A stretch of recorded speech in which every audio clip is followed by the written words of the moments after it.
Y ya empezó el bombardeo. Oían los ruidos de los aviones, oían las explosiones, llegaban bocanadas de humo caliente de las explosiones. Yo intentaba rezar. Y estamos contra el árbol, evitando que nos diese él. Y muchas veces oíamos cuando pasa una bala, el silbido de las balas, oíamos muchas veces.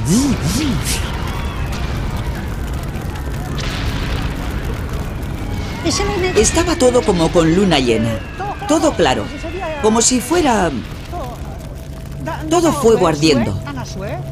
Y daba una luz. Bueno.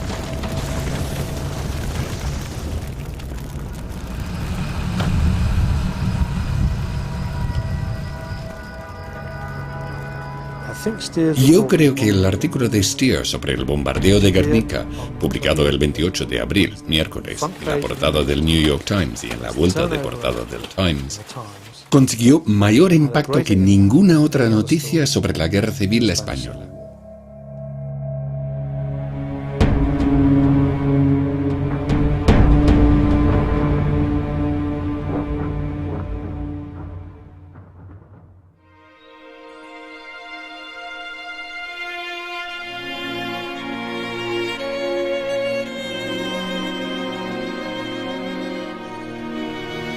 Yo nací aquí en Guernica, el año 22. Guernica era un pueblo sencillo, tenía unos 5.000 habitantes aproximadamente. Guernica pues dependía mucho del campo, porque está rodeado de muchos caseríos que vienen los lunes, vienen a vender la mercancía aquí, y el comercio también vive mucho de ello. Guernica entonces era la mitad de lo que es el pueblo ahora, porque ahora Guernica se ha ampliado muchísimo. Y Guernica era un pueblo donde nos conocíamos todos. Sí. Un pueblo pues muy familiar y muy esto. Entonces íbamos a la escuela todos los días y ayudábamos a nuestra madre en el mercado. Le llevábamos el burro para que repartiera la leche y luego íbamos a la escuela. Eso fue hasta los 9 años y después ya vino el bombardeo. Guernica es una pequeña población de origen medieval del siglo XIV. Es una pequeña población que no llega en este momento a los 5.000 habitantes. Es una población que actúa como lugar de intercambios de todo el entorno rural, que también tiene un incipiente desarrollo industrial, en parte vinculado a las armas de fuego, pero sí está bien conectado con la capital, con Bilbao, a través de un ferrocarril. Es en estos términos en los que hay que ver la vida guerniquesa a la altura de 1936 o antes de la guerra, al menos.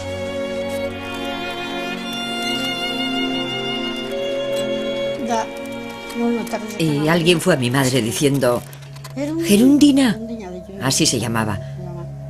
Hoy ha empezado la guerra. Ya ha empezado la guerra.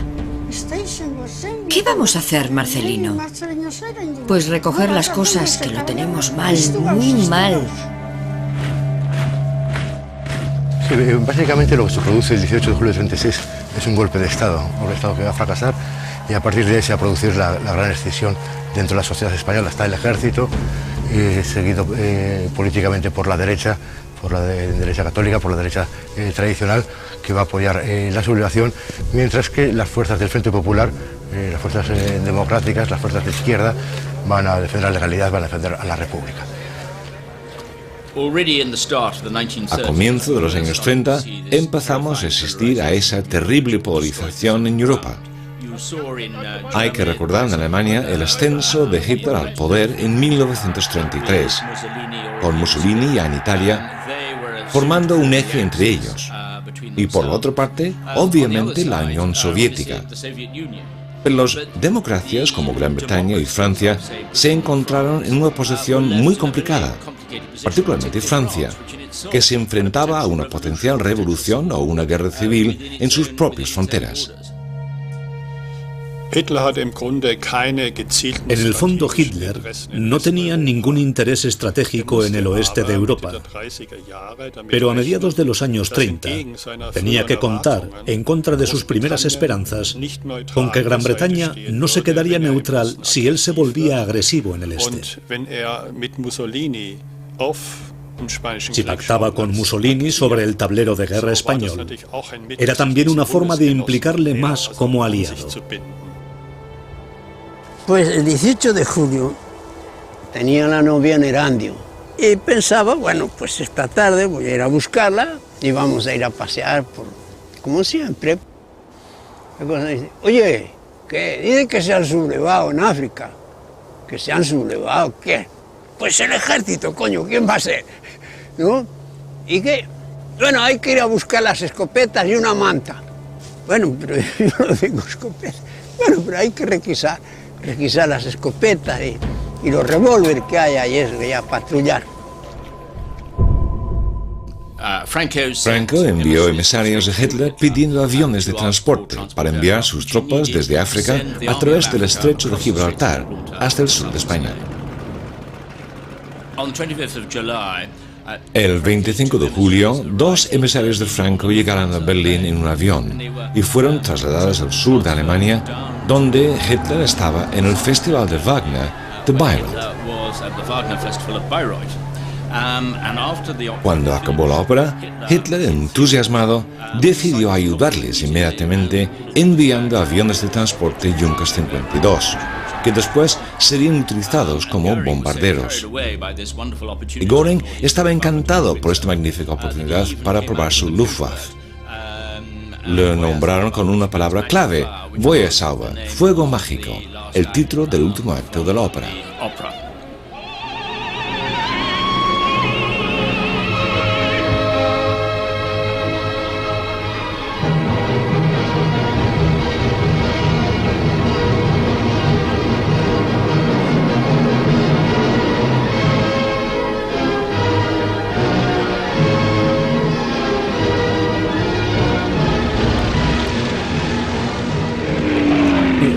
Este avión es el primero que llegó de Alemania a España y llegó en la versión que tenemos aquí, en versión de transporte.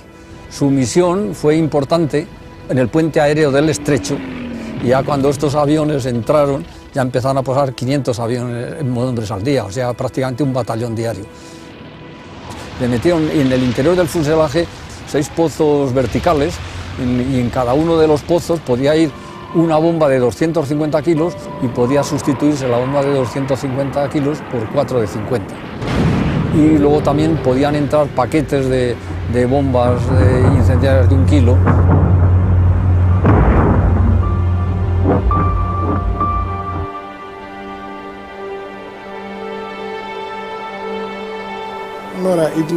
La intervención italiana en España inició el 31 de julio de 1936. Fue decidida al tener noticias de que el gobierno francés estaba enviando armas y aviones a la República Española. La primera expedición estaba compuesta por 12 aviones que partieron de Cerdeña y llegaron a Nador, en el Marruecos español. Entonces, cuando empieza la Guerra Civil Española, está la aviación en pleno cambio. Los aviones militares españoles estaban todos anticuados, pero es que estaban anticuados los franceses, la mitad de los ingleses, y los alemanes no, porque los alemanes no habían tenido aviación hasta el año 33. Era una prohibición del Tratado de Versalles, que se saltó a la torera, pero esto empieza a cambiar con la llegada de los primeros cazas Fiat italianos, que son en esta primera época lo mejor. Entonces ahí se cambia el orden de la guerra y eso permitió todo el avance de todas las columnas del sur, desde Sevilla hasta Toledo, y hasta Maqueda sin dificultad. Pero en ese momento es cuando llega la aviación rusa, del cuerpo expedicionario soviético, y fue la primera aviación que llega a España que es de tipo moderno.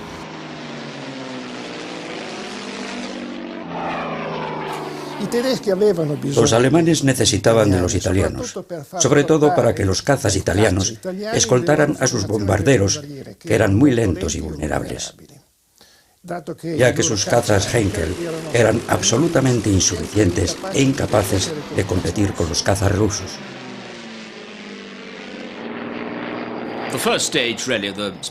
La primera etapa de la Guerra Civil Española fue el rápido avance de los legionarios y tropas marroquíes desde África, atravesando Andalucía y subiendo desde el sur hasta Madrid.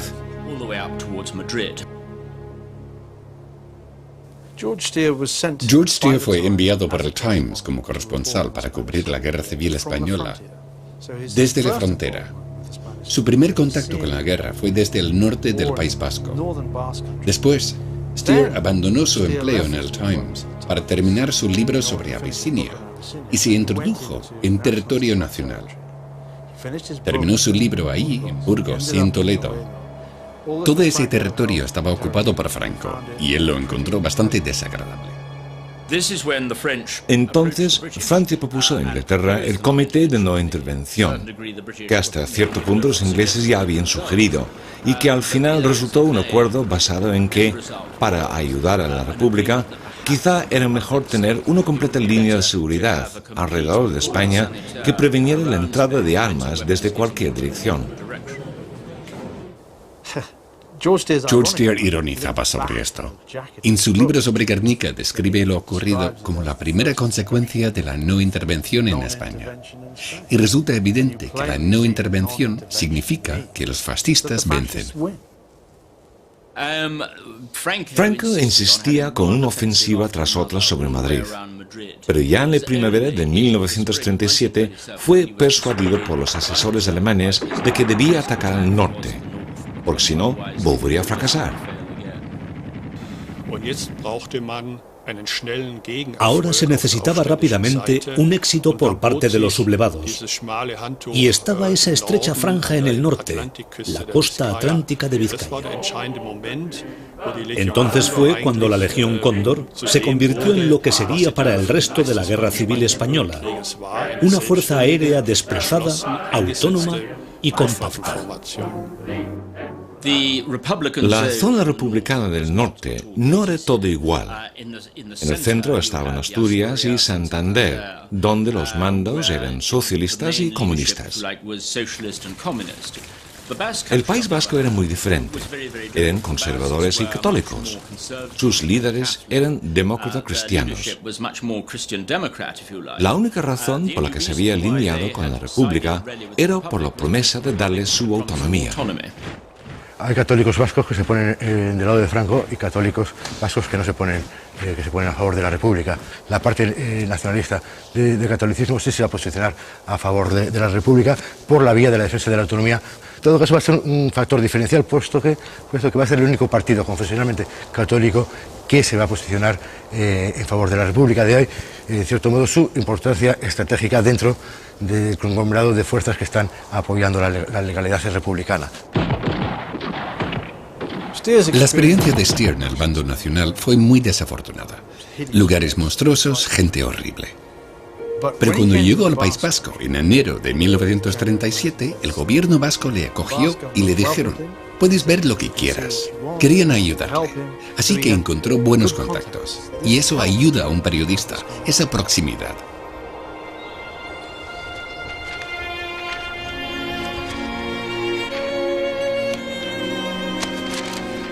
Digamos que desde Guernica el frente es relativamente cercano, en torno a 30-40 kilómetros.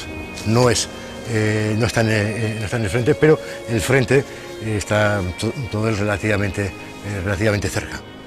Había un montón de cuarteles. El convento de monjas de Santa Clara, el de las Mercedarias, el de los agustinos. En todos los edificios grandes se hicieron cuarteles. De vez en cuando estamos en la línea de fuego Y cuando estábamos de reserva, la retaguardia, se decía que estábamos de tapón, esperando donde ellos querían romper la línea de fuego para nosotros entrar y contraatacar. Y estábamos aquí precisamente, en Guernica.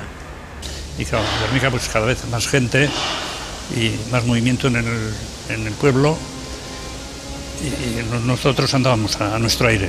Entonces tenía 13 años cuando empezó la guerra. La campaña del País Vasco comenzó con una fuerza aérea de 73 aviones italianos, algo más de 80 alemanes y unos 16 españoles. Los españoles hacían el reconocimiento.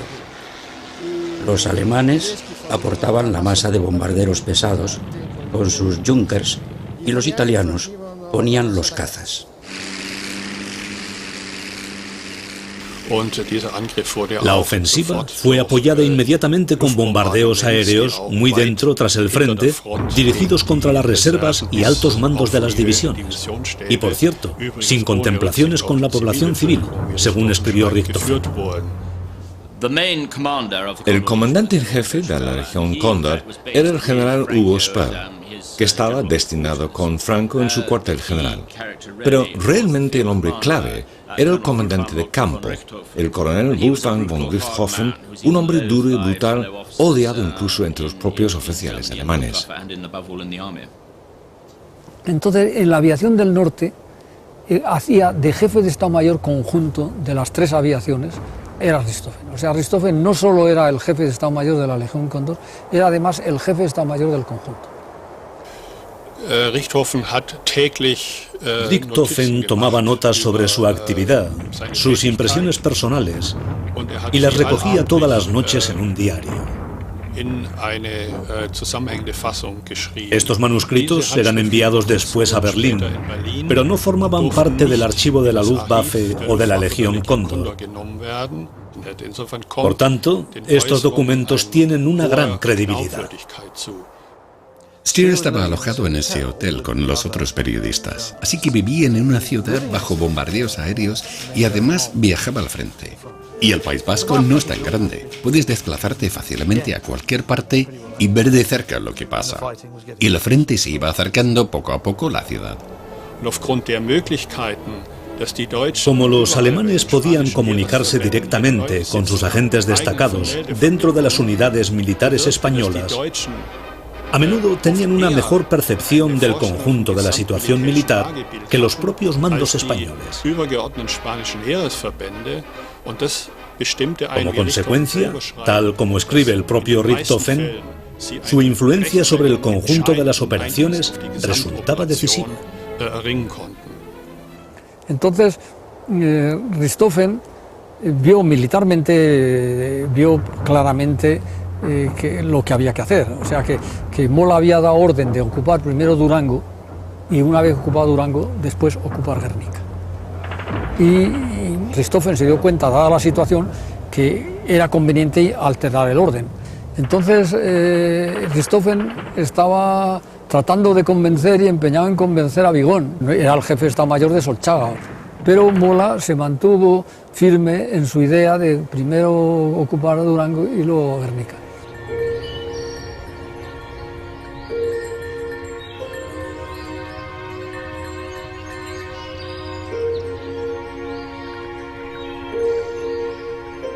La mañana anterior al bombardeo, pues fue la cosa normal, hasta el mediodía. Y sobre las 12:30, la 1:30, se había mucha aviación que andaban por ahí. El 26 de abril hubo dos bombardeos de la Legión Cóndor. Por la mañana, al cruce de carreteras de Guerricay, y luego por la tarde fue el bombardeo que cortaba esta misma carretera más adelante y la otra, la de la costa, que convergían las dos en unos metros antes del puente de Rentería o de Guernica.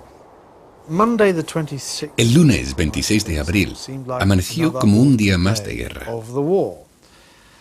Los periodistas fueron al Hotel Carlton, consiguieron un coche con chofer y salieron hacia el frente. Fueron al este de Guernica, a un lugar llamado Arbasegui-Guerricais, un cruce de carreteras que acababa de ser bombardeado.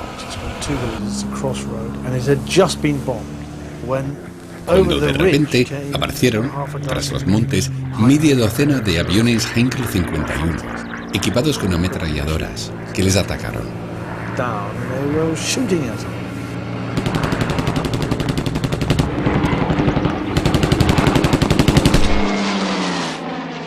Ellos se metieron en un agujero y, refugiados ahí dentro, aquellos malditos avioncitos, como él les llamaba, les ametrallaron.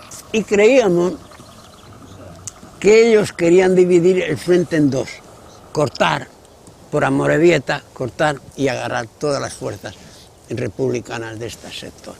Y bueno, nunca pensemos que iban a bombardear la población indefensa, que no tiene objetivo militar. Richthofen tenía un motivo militar para atacar Guernica. Pretendía bloquear el campo de batalla. Era un motivo táctico.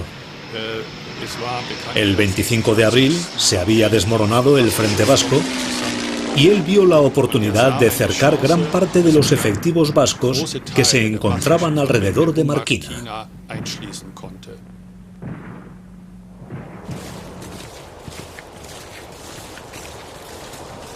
Un avión, y nosotros, claro, cuando iba en un avión, pues siempre tocaban de acá arriba una bandera y en Santa María tocaba la campana. A veces sonaban las sirenas y entonces sí que nos apurábamos. ¿Qué ocurre? Vienen aviones, no sé qué, ¿dónde? Porque mi padre nos dijo, en el momento que empieza a tocar las campanas, todos al refugio, ahí arriba. Y entonces él estaba atento y nos llevó, porque tocaban las campanas aquí. El día ese estaba este señor y me dijo, ¿por qué tocan las campanas? Y dije yo, es la señal de alarma. Aviones. Y el señor se asustó. Me dice, ¿dónde hay un refugio? Ellos improvisaron refugios en todas partes. Aquí se hicieron, pusieron unos sacos de tierra, y esto que no tiene más que 2 plantas, pues ya era un refugio. Solo con unos bajos.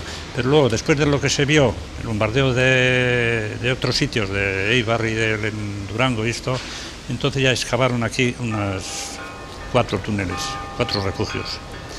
Y otros por el pueblo también. Uno estaba cerca del ayuntamiento, en la parte de abajo. Ahí había uno así cerrado, pero los de la calle, bueno, ahí murieron igual 70, dijeron que habían muerto por ahí.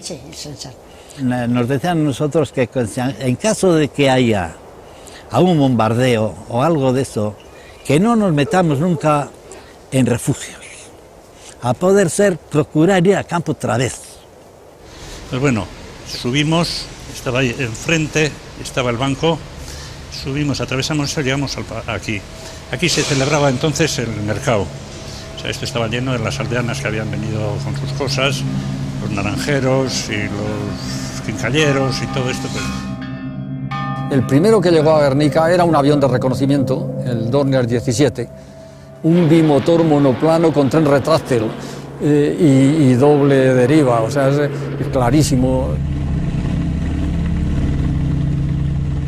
Entonces hizo la trayectoria Burgos-Vitoria y luego ya una vez pasado el frente subió, pero ya desde la altura del Monte Aoiz más o menos, ya entró en Guernica directamente y bombardeó el puente. Este lo hizo de este a oeste, o sea, a lo largo del puente, y lo hizo, este sí que dio 2 pasadas.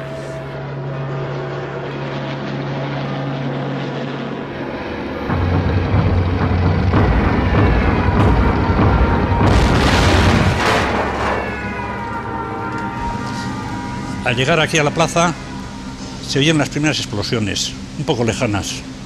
Entonces toda la gente que estaba aquí en el mercado, pues toda corrió a los refugios.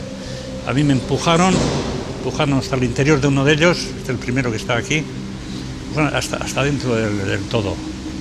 La gente se apretujó y estaban todos aquí apretados. Mira, un avión, por el ruido. Y dio la vuelta, ese que iba solo. Y de pronto aparecieron 3. Y entonces empezaron a pasar. Y entonces al caer la primera bomba, es cuando decimos, coño, ¿dónde ha caído? Coño, pues dice que ha caído en San Juan Ibarra. Vamos a ir a ver lo que pasa, si hay heridos o no hay heridos. Pero en ese intervalo vinieron los 3 aviones. Digo, me parece que ha sido por el barrio Rentería, vamos a ver lo que ha pasado. Pero nos habíamos alejado unos metros del refugio cuando volvieron a sonar las campanas. Entonces, esta segunda vez yo no entré al refugio. Los aviones 79 acababan de llegar a España, habían hecho muy pocos servicios en el frente de Aragón, pero es la primera vez que venían al norte y esos salieron de Soria, todos los aviones de bombardeo italianos estaban en Soria. La intervención italiana, primero de todo, hay que decir que fue solicitada por el mando español. La base de Soria fue alertada y teniendo los aviones listos para la acción, intervinieron antes que la Legión Cóndor. La orden tiene el número 48 y aquí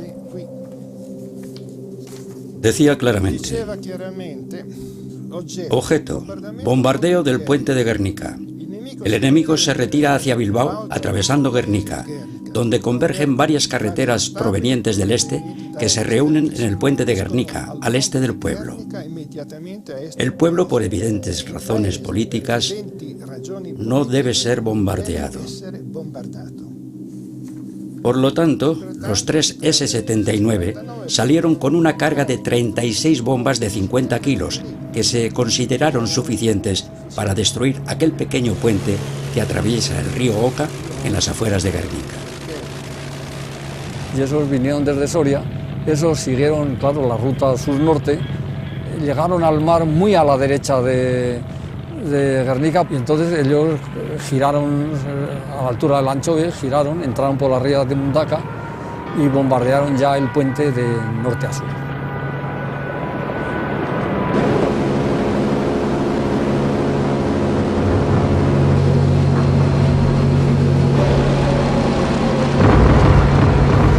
Allí ya empezó el bombardeo. Oían los ruidos de los aviones, oían las explosiones, llegaban bocanadas de humo caliente de las explosiones. Yo intentaba rezar. En la iglesia, en el catecismo nos habían dicho que en caso de peligro de muerte, pues una oración. Pues aprovechamos y es cuando vinimos aquí, a donde nos refugiamos y pasamos el bombardeo, que es en Chorrabur. Y ahí vimos todo el bombardeo como era, todo. El avión de cabeza era el que daba todas las instrucciones, el que daba las órdenes.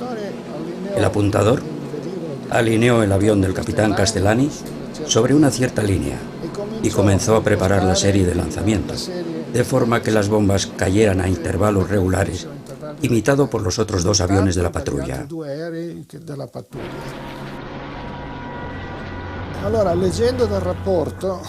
Leyendo el informe del capitán Castellani a su regreso de la acción sobre Guernica, vemos que llegaron a las 16:30 sobre el objetivo y lanzaron desde 3.600 metros. El informe dice: el tiro es largo e impacta, entre otros, sobre la estación de ferrocarril. Tenemos también una fotografía aérea que demuestra que algunas bombas cayeron antes del puente. Las otras podemos decir que fueron a parar fuera del objetivo y llegaron hasta la estación de ferrocarril paralela a la carretera. Unos por allí arriba. ¿Dónde nos vamos a esconder? ¿A dónde vamos a ir ahora? Y entonces nosotras, aquí abajo. Claro, ahí dentro metido no había luz ni nada, ¿eh? Nada, todos acolocados, todos quietos aquí.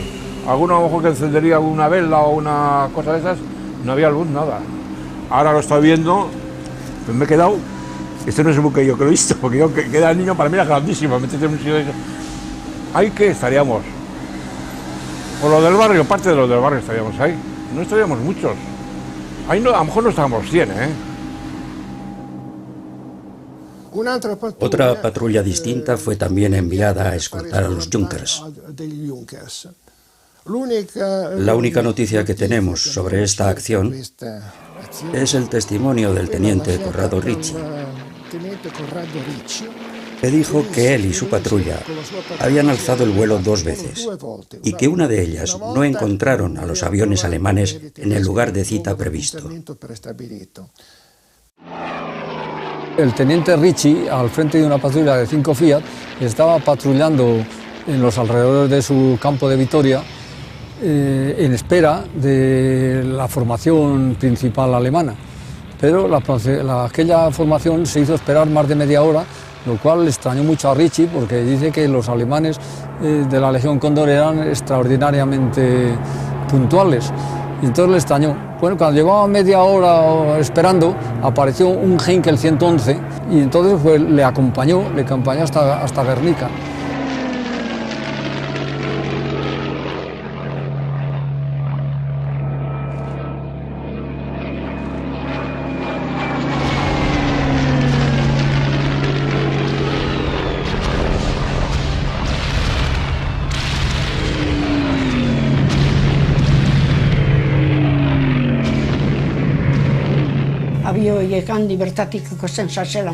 Los aviones pasaban por encima de nosotras. Bajaban, daban la vuelta y había una pobre mujer por allí que empezó a subir la loma. Y al paso de un avión empezó a insultar al piloto. ¿Y qué manera de insultarle? El avión bajó en picado y siempre digo yo que yo le vi las gafas a aquel piloto. La mujer, allí la mató.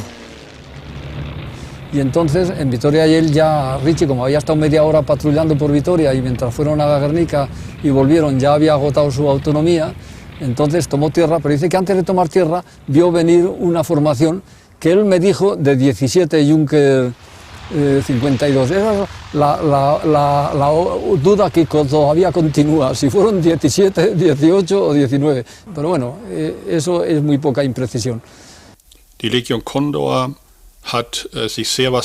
Debido a las experiencias en combates anteriores, la Legión Cóndor estaba orgullosa de acertar desde una altura de 2000 metros objetivos que solo estaban a 300 metros de las propias líneas.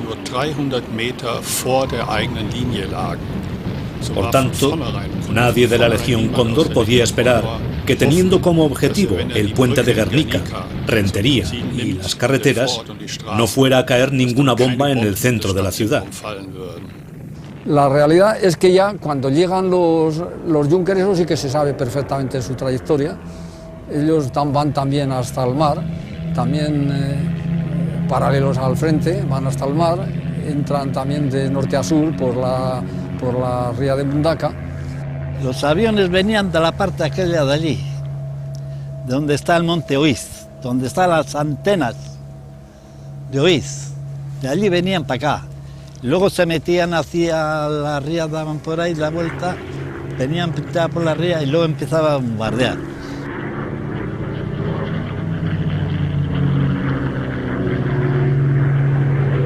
La primera escuadrilla sí que hizo todas las maniobras esas de aproximación y de cálculo de la deriva del viento y todo eso, pero ya la segunda escuadrilla ya no pudo hacer porque toda la zona del puente estaba cubierta por el humo de las explosiones, y entonces ya lo único que pudo hacer pues es bombardear encima del humo.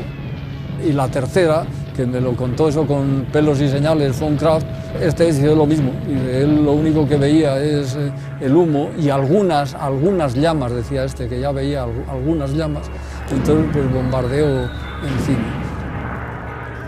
Y luego caían las bombas, caían horizontales, luego se ponían verticalmente y caían en ese sentido. Aquí retumbaba, ¡bum! ¡Bum! ¡Bum! Pero todo el rato, pero pues, esto era una oleada, porque paraba un rato y parece que ha terminado, terminar otra vez, venga a darle. Bueno, el caso es que cuando salí me quedé espantado porque vi todo el pueblo estaba ardiendo, también entró el pánico. Lo que sí me acuerdo mucho, cuando salimos para allí, mi madre, mi difunta madre, nos dijo, no piséis esos que están en el suelo porque están dormidos. Claro, con el tiempo me di cuenta yo que no estaban dormidos, que estaban muertos. Y entonces, según bajamos a Guernica, ya aproximándonos ya a la entrada del pueblo, encontramos allí pues unos 7, 8 personas con las cabezas abiertas, muertos, y entre ellos hijos de Guernica, un tal Cipri Arrien, que era de mi edad. El caso es que me encontré con otro amigo y subimos a la ladera del monte, nos sentamos allí y estuvimos viendo cómo ardía Guernica. La destrucción máxima de Guernica es posterior al bombardeo. Al final del bombardeo, como máximo, habían ardido el 15% de los edificios y al final ardieron el 70%. O sea que la destrucción masiva fue por el fuego. Estaba todo como con luna llena, todo claro, como si fuera todo fuego ardiendo, y daba una luz. En un momento toda la casa se hundió, como se ve en esto de Nueva York, que como se hunde también así, cayó toda la casa. Y me dice, mira, allí están mi tía y mi abuela, una sorda y la otra paralítica. Una no se había enterado de lo que estaba pasando y la otra pues no se podía mover. ¡Ahí está! Padre, padre, que soy yo, le decía. Y él, sí, cariño. No sabes, estábamos 5 y solo yo he salido vivo. Algunas mujeres corrían y chillaban y gritaban y todo, pero ¿qué se iba a hacer? Nosotros éramos los militares que íbamos a auxiliar allí lo que se podía hacer, no recoger los heridos, los vivos y esas cosas, pero no podíamos empezar a revolver escombros, porque aquello era tremendo, tremendo, tremendo. Y todavía bombas incendiarias, aquellas que son así, que tienen llenas de agujeritos.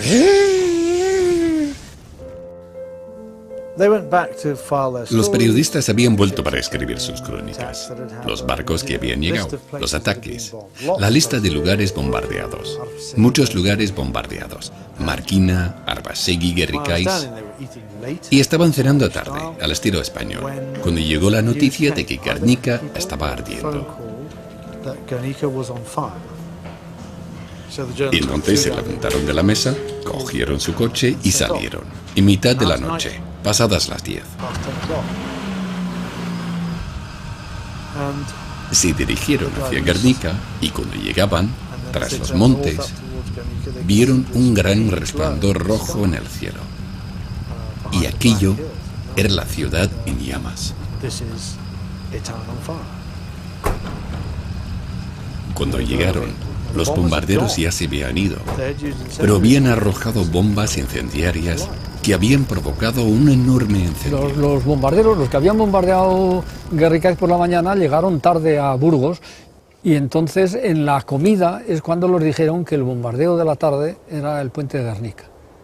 Y concretamente von Kraft, que era el jefe de la tercera escuadrilla, con el que yo tenía una correspondencia epistolar importante, me dice que él había cargado los aviones igual que por la mañana. 4 pozos de los 6 de lanzabombas, 4 con bombas de explosivas y 2 con incendiarias. Y luego además tenía también cargadas en los pasillos, tenía cajas sueltas de bombas incendiarias que las tiraban por la puerta de entrada del avión, descargando la puerta antes de despegar y llevando 2 soldados adicionales para que empujaran las cajas, sentados en el suelo, las empujaran con los pies y las tiraran por la puerta sin más.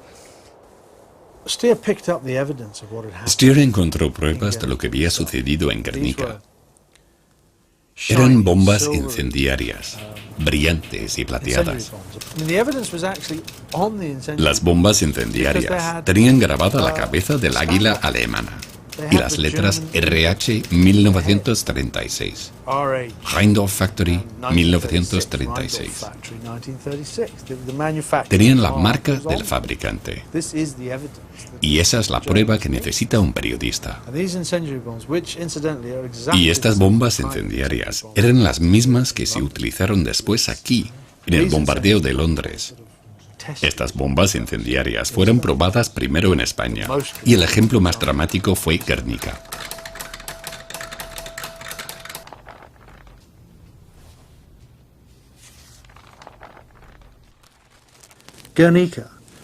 Guernica, la ciudad más antigua de los vascos y centro de sus tradiciones culturales, fue completamente destruida ayer tarde por ataques aéreos insurgentes.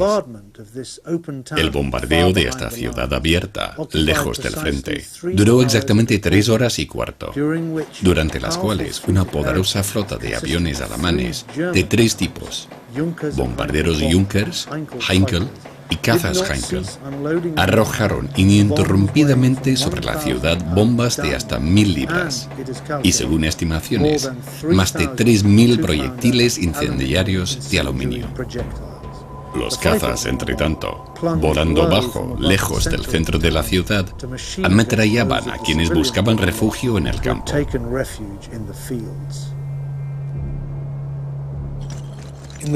Por su ejecución y el grado de destrucción perpetrado, así como por la elección como objetivo, el bombardeo de Guernica no tiene precedente en la historia militar. Guernica no era un objetivo militar. La finalidad del bombardeo era aparentemente desmoralizar la población civil y destruir la cuna de la raza vasca. La táctica de los bombarderos, interesante para los estudiosos de la nueva ciencia militar, fue así. Primero, pequeños grupos de aviones lanzaron bombas pesadas y granadas de mano sobre toda la ciudad, atacando un área tras otra, de forma ordenada. Después, aviones de combate volando bajo ametrallaron a quienes huían aterrados de los refugios, alguno de los cuales resultó alcanzado por bombas de 1000 libras, que provocan agujeros de 25 pies de profundidad. Muchos resultaron muertos mientras salían. El objeto de esta maniobra era al parecer conducir la población de nuevo a los subterráneos, para parecer a continuación al menos 12 bombarderos, arrojando bombas pesadas e incendiarias sobre las ruinas.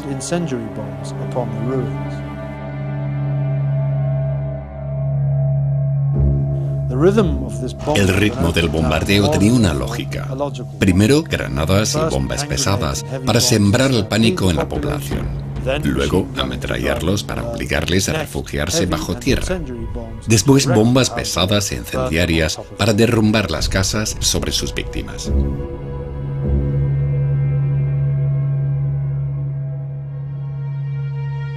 La prensa judía y masónica del mundo y las hipócritas plañideras de Valencia rasgaron sus vestiduras ante caudillo, cuyo nombre limpio como nuestro cielo pretendieron manchar con la baba de su información calumniosa.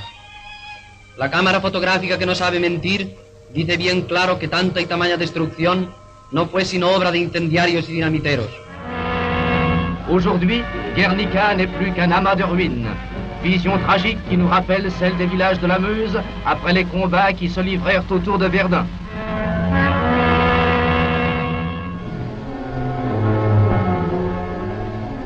Das sind die Ruinen der altspanischen Stadt Guernica.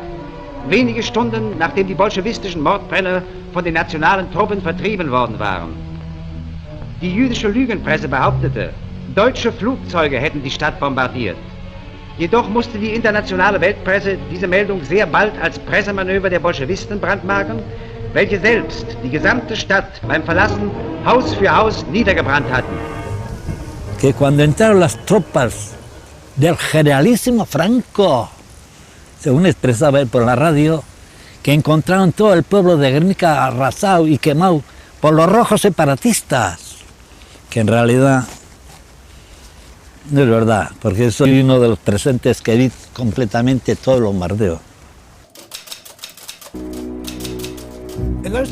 Entonces, el Times era un periódico importante. Todos los parlamentarios lo leían. Todo lo importante estaba en el Times. Por eso las reacciones de los obispos, de gente de esa categoría, de los parlamentarios.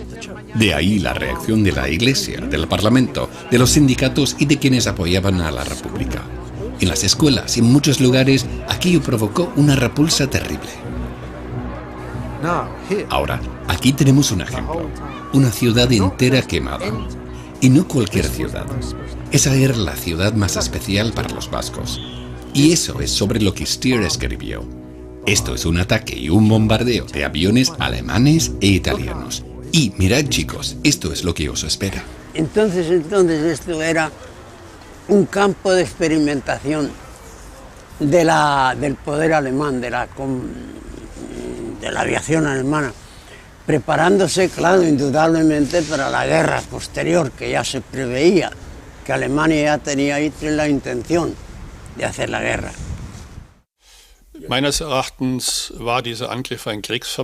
En mi opinión, este ataque fue un crimen de guerra, puesto que Richthofen no solo incluyó como objetivo el puente y las carreteras, sino también el barrio de Rentería. En este sentido, ordenar la destrucción de vidas en Rentería fue un crimen de guerra. No fue una masacre planificada, pero el resultado sí que lo fue. Entonces quiere decir que las bombas que caen alrededor del puente, las más próximas, las que están en el cruce de carreteras inmediatamente delante, esas estarán a 5 o 10 metros del puente. Son cuatro impactos que caen muy cerca del puente. Pero luego la masa de las bombas caen a 100, 200 metros del puente. Y el puente tiene 15 metros. O sea, la probabilidad de acertar ese puente era realmente casi, no digo imposible, pero muy difícil. Acertar aquel puente era muy difícil, sobre todo desde la altura de lanzamiento, que era de 3.600 metros. Yo creo que Richthofen lo que pretendía es destruir tanto el ferrocarril como la carretera de Amorebieta y dejar imposible el paso. Él mismo lo deja más o menos implícito, no lo dice por supuesto así con esas palabras, pero vamos, por lo que escribe él, hace pensar que su idea es esa.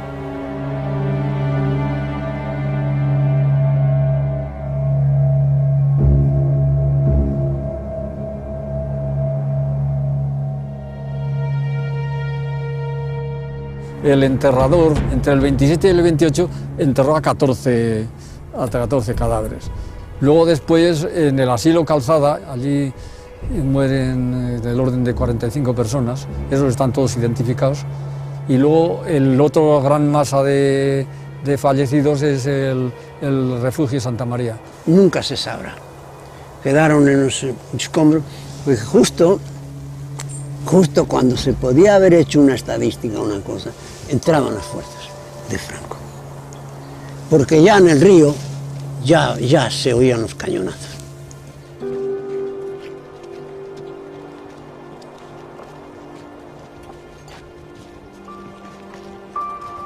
Entonces, en la lista que tengo yo de fallecidos, que he puesto en la lista a 126 personas, calculo que serán solo 100, porque en los 50 la mitad son no identificados, pero luego he añadido todos los que el registro civil añade a posteriori, y suponiendo que son diferentes me salen 126. He dicho en varios foros, en varias ocasiones, que todo el mundo que tenga un pariente, un conocido, un amigo que no esté en mi lista, que me lo cuente para añadirle, y nadie me ha escrito ni me ha dicho nada.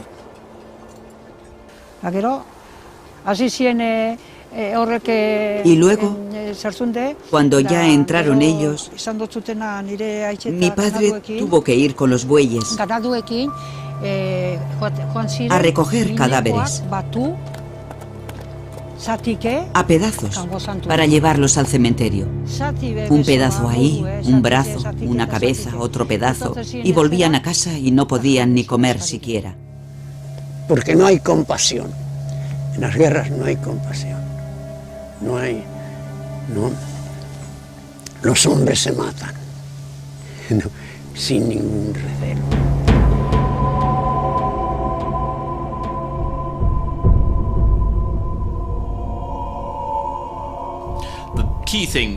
La cuestión clave con Guernica fue que hubo un periodista extranjero contándolo, una dimensión internacional. Después, los nacionales, con sus mentiras, intentando convencer de que no eran los responsables.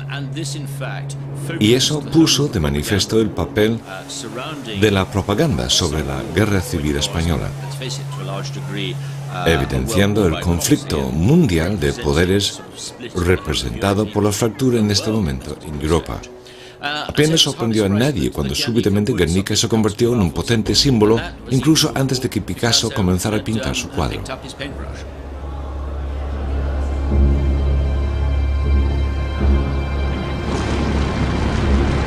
Fue una buena lección que después se tuvo muy en cuenta y ahora se tiene muy en cuenta que la guerra no sirve nada más que para traer dolor y sangre. Y por eso ahora ya llevamos tantos años sin guerra.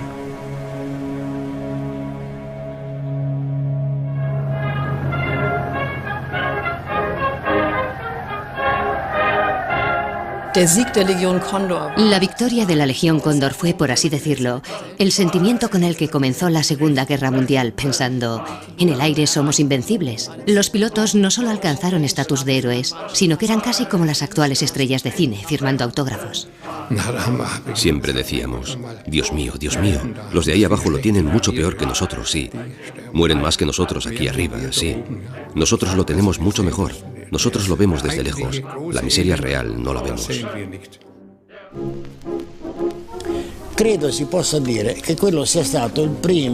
Creo que se puede decir que aquel bombardeo fue el primero de la historia que se hacía sobre una localidad para provocar una reacción de la población contra la guerra.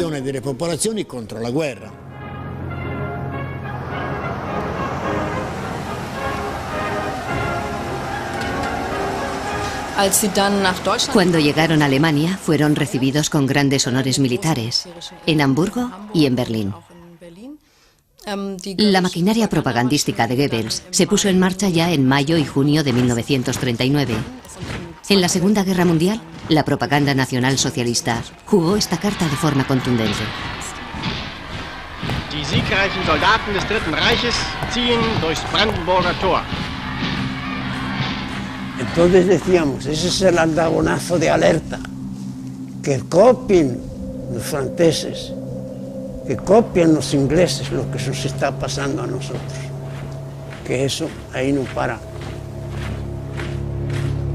Das, was in Guernica passiert ist, war ein Massaker, es war ein Kriegsverbrechen. Lo que pasó en Guernica fue una masacre, un crimen de guerra. Yo creo que es por eso que Guernica sigue siendo, junto a otras ciudades, un importante símbolo, porque nos recuerda que el avance tecnológico, en su dimensión militar, tiene consecuencias terribles. Recordar estas ciudades nos lleva a reflexionar sobre cómo se puede limitar la guerra, especialmente los ataques aéreos. Cómo avanzar en los acuerdos de La Haya sobre la guerra, algo que no ha ocurrido hasta hoy. Y Guernica sirve para hacer hincapié públicamente en esta necesidad.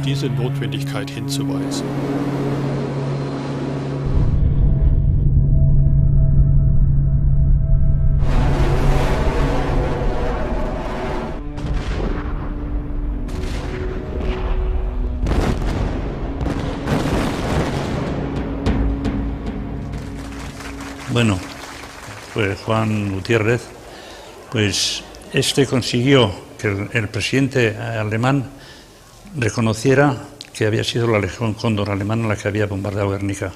Yo quiero asumir ese pasado y reconocer expresamente la culpa de los aviones alemanes involucrados. Les dirijo a ustedes, como sobrevivientes del ataque y testigos del horror vivido, mi mensaje conmemorativo y conmovido de condolencia y duelo. Evoco el recuerdo de aquellas personas. Y yo le contesté entonces en nombre de los supervivientes. Hace 60 años tuvimos en Guernica una visita inesperada. Muchos éramos niños aún. Y llegaron a nosotros unos hombres de otras tierras, que no nos conocían y a los que no conocíamos, pero que no nos veían tal como éramos, porque ellos estaban arriba y nosotros abajo. Si hubieran estado a nuestra altura, todos abajo, hubieran visto que éramos niños, como los que había en su país, en su pueblo. Posiblemente desde la altura nos veían como hormigas que huían desesperadamente y no pudimos hablarnos. Los hombres y las hormigas no pueden hablarse. Y nos lanzaron una lluvia de fuego, metralla y muerte. Y destruyeron nuestro pueblo. Aquella noche ya no pudimos volver a cenar en nuestra casa ni a dormir en nuestra cama. Ya no teníamos hogar.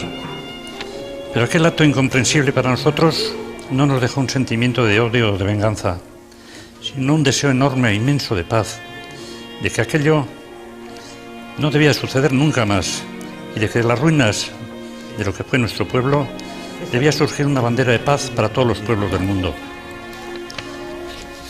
Bueno, perdonad que me emociona